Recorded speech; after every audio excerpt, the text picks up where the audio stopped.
Our second reading today continues the Gospel of Luke, chapter 15, and picks up where Jenny left off with another parable. Then Jesus said, "There was a man who had 2 sons. The younger of them said to his father, 'Father, give me the share of the property that will belong to me.' So he divided his property between them. A few days later, the younger son gathered all he had and traveled to a distant country, and there he squandered his property in dissolute living. When he had spent everything, a severe famine took place throughout that country, and he began to be in need. So he went and hired himself out to one of the citizens of that country, who sent him to his fields to feed the pigs. He would gladly have filled himself with the pods that the pigs were eating, and no one gave him anything. But when he came to himself, he said, 'How many of my father's hired hands have bread enough and to spare? But here I am dying of hunger. I will get up and go to my father, and I will say to him, Father, I have sinned against heaven and before you. I am no longer worthy to be called your son. Treat me like one of your hired hands.' So he set off and went to his father. But while he was still far off, his father saw him and was filled with compassion. He ran and put his arms around him and kissed him. Then the son said to him, 'Father, I have sinned against heaven and before you. I am no longer worthy to be called your son.' But the father said to his slaves, 'Quickly, bring out a robe, the best one, and put it on him. Put a ring on his finger and sandals on his feet, and get the fatted calf and kill it, and let us eat and celebrate. For this son of mine was dead and is alive again. He was lost and is found.' And they began to celebrate. Now his elder son was in the field, and when he came and approached the house, he heard music and dancing. He called one of the slaves and asked him what was going on. He replied, 'Your brother has come, and your father has killed the fatted calf because he has got him back safe and sound.' Then he became angry and refused to go in. His father came out and began to plead with him, but he answered his father, 'Listen, for all these years I have been working like a slave for you, and I have never disobeyed your command. Yet you have never given me even a young goat, so that I might celebrate with my friends. But when this son of yours came back, who has devoured your property with prostitutes, you killed the fatted calf for him.' Then the father said to him, 'Son, you are always with me, and all that is mine is yours.' But we had to celebrate and rejoice, because this brother of yours was dead and has come to life. He was lost and has been found." This is the word of the Lord. Thanks be to God. We live in an age of information overload. Back in the 70s, just after the Mad Men era, people were exposed to an average of 500 ads a day. Now, it's more like 5,000. According to a 2012 study, the average American talked, viewed, or listened to some kind of media for an average of 13.6 hours a day, and that was 3 years ago. Information is ubiquitous, coming at us from every direction all the time. The problem is that more information is almost never what is needed to solve problems. Often our quest for information or for the right information ends up pulling us apart, alienating us from one another, causing us to lose our way. What we need instead is a story that pulls us in, a framework that helps us make sense of it all, a narrative that stays with us, challenges us, and eventually moves us forward. Jesus knew this. He knew the power of story, and he wielded that power on a regular basis. And there are few stories he told that are more powerful, that have touched more lives, than the stories we heard today, the parables of the lost. As I've spent time preparing for this sermon series on parables, I've learned a great deal from the Orthodox Jewish scholar Amy Jill Levine, who spoke here at Covenant 3 years ago. Levine has made it her life's work to study the New Testament from a Jewish perspective and to help those of us who are steeped in certain ways of interpreting these texts to see them differently. When it comes to the parables, one of the things Levine asks of us is that we not jump too quickly to reading them allegorically. It's not as easy as it sounds. How many of us hear the parable of the lost sheep and instantly see in our minds an iconic image of a Jesus figure with a sheep around his shoulders, carrying that sheep home to safety? How many of us immediately associate that story with Jesus' claim in the Gospel of John that I am the good shepherd? There's nothing wrong with this reading, of course, and as Mindy did with the children, we use it that way all the time because it helps make parables easily accessible to us. But Levine reminds us that when we jump too quickly to seeing the hero in any parable as Jesus, we risk missing the original point Jesus was trying to make. So if we resist reading these 3 parables and casting Jesus as the one in each parable doing the finding, we might be able to read them in a way that casts the main characters not just as the ones who find the lost sheep and coin and son, but also as the ones who did the losing.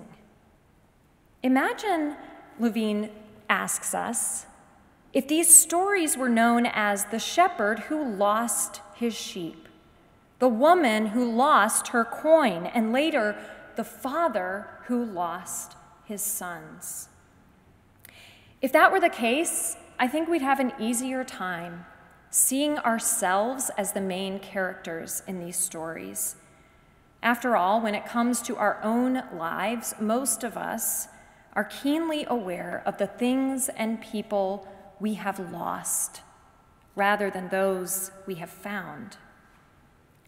So for a moment, let's put ourselves in the roles of the losers in these stories and see what the shepherd and the woman and the father have in common with each other and with us.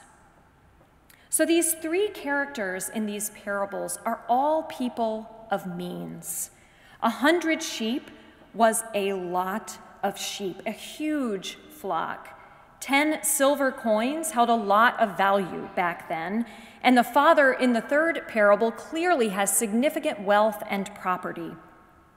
In the first 2 stories, both the shepherd and the woman would have had to pay very close attention to notice that 1 sheep or 1 coin had gone missing. Imagine for a moment a meadow covered with 100 sheep. How hard would it be to realize that one of them has wandered off? You would have to count them. And then imagine a stack of 10 quarters on a table. If you looked at it just at a glance, could you tell whether there were 9 or 10 or 11? You would have to count them. Even in the final story, at first it seems obvious which son the father has lost. It's the younger one, of course, the one who's left home to squander his portion of the family fortune. But in the end, we discover that the father has lost his older son as well, the one who was right there with him the whole time. What if Jesus is using these parables to suggest that we have a tendency not to notice when something valuable has gone missing, when something important to us has been lost? What if Jesus is telling us we would be wise to look around, to pay attention, to take stock of what might be missing or lost in our lives and in our relationship, and then do whatever it takes to find it? In her memoir, The Gift of an Ordinary Day, Katrina Kennison tells a story about her son Jack's entry into adolescence. She vividly remembers the night before everything changed between them. It was summer, and they were staying in a cabin that had only one bathroom, which itself had only a bathtub and no shower. When he went to take a bath, Jack asked his mom to come and keep him company, and while he soaked, he talked to her about his day, what he'd done, his friends. He just rambled on about all sorts of things. When he was finally done, she wrapped him in a thick towel and put lotion on his back, marveling at how her pudgy baby had become a tall, lean boy. The very next day, one of Jack's friends got a call from a girl, and it was like right then their relationship changed. Katrina would no longer be invited to keep him company at bath time. Within a few months, she grew to wish that was the only thing that had changed, the only loss she would experience during Jack's adolescence, but there was much more to come. First, he stopped leaving his room, except for meals and to go out of the house. Then he started covering the walls of his room with scary-looking posters of skulls and bloody faces. Then came the music. Unbearable to normal adult ears, the music itself was the equivalent of a wall going up around her son. And finally, it was the clothes. Jack began dressing in heavy, black, oversized shirts and pants. His favorite article of clothing was a huge black hooded sweatshirt, which he would hide behind each day as he set off for school. Katrina hated that sweatshirt. So much so that one day, blinded by her grief and anxiety over this change in her beloved son, that she took the sweatshirt and hid it from him before he woke up. An epic battle ensued. Words were said that should not have been said and could never be unsaid. Voices were raised and raised again. Doors were slammed. In the end, Katrina caved and gave Jack his sweatshirt, but there was no winner in that battle. Both of them walked away hurting and scarred. I'm convinced that Jesus knows intimately the losses that happen in all of our families, and that's why he told the last of these three parables. The fact that this story of the prodigal has meant so much to so many proves that he hit very close to home. Until recently, I always assumed that the word prodigal meant something like one who goes away and comes back again. But when I looked it up, I discovered that it actually means spending money or resources recklessly, being wastefully extravagant. The younger son still fits this definition, of course, but if you think about it, so does the father.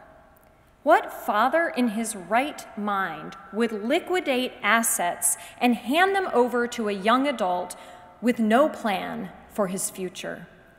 If this father ended up in a family therapist's office, I'm pretty sure they'd have a serious conversation about enabling. But the father is also reckless with his resources when it comes to the older son. We think of the younger son as the one who is lost, but in a sense, he is never lost.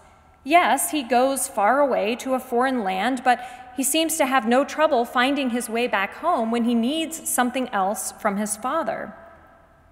It turns out that it is the older son, the one who never leaves home, the one who always does what his father asks, the one who seems to have a good relationship with his dad. It is the older son whom the father has truly lost. And at the end of this story, we don't know whether he has been truly found, whether they can reconcile. With these stories about the things and the people we lose, Jesus is reminding us to take stock of our lives and our relationships, to pay attention. But this is not the same thing, not exactly, as counting our blessings. These stories offer us an important critique of an idea prevalent in our culture today, the belief that all we need to be happy is more gratitude.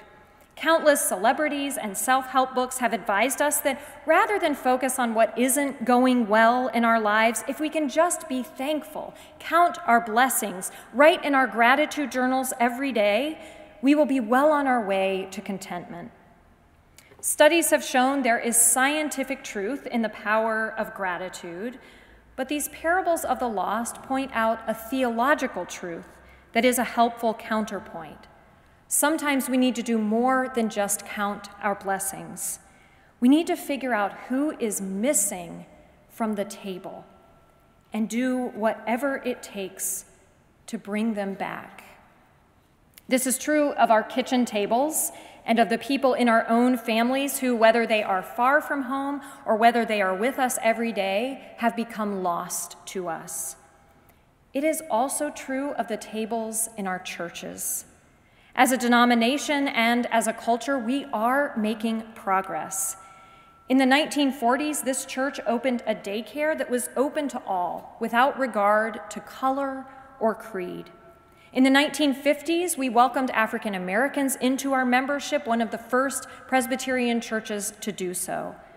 Over the last 10 years, this church and our denomination have made great strides in welcoming our lesbian, gay, and bisexual people to our tables.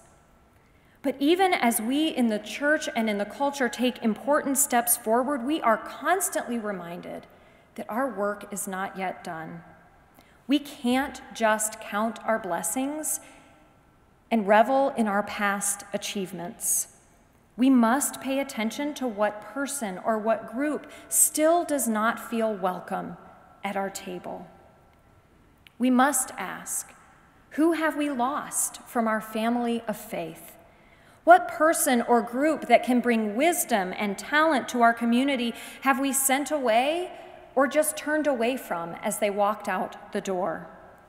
What person or group has been with us all along, and yet we've taken their wisdom and their service for granted or failed to put it to use? How have we been prodigal with the resources God has given us? Brené Brown is an author and professor of social work whose research focuses on shame and vulnerability.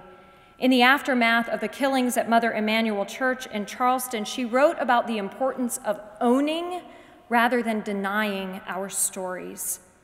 In order to own our stories, she writes, we will have to choose courage over comfort. We will have to feel our way through shame and sorrow. We will have to listen. We will have to challenge our resistance and our defensiveness and examine and own our stereotypes and prejudices. We will need to talk about privilege. Doing the hard work of figuring out who is lost, who is missing from our tables, and having the conversations necessary to bring them home will not be easy. Most of us might just prefer to let the lost stay lost, or to simply deny that anyone is lost at all. But God shows us a different way. God never allows us to stay lost. God is an expert at staying with us no matter how far afield we wander. God is always paying attention to who has been left out, who has been overlooked, who has been pushed away or shown the door. God knows everything there is to know about losing and finding.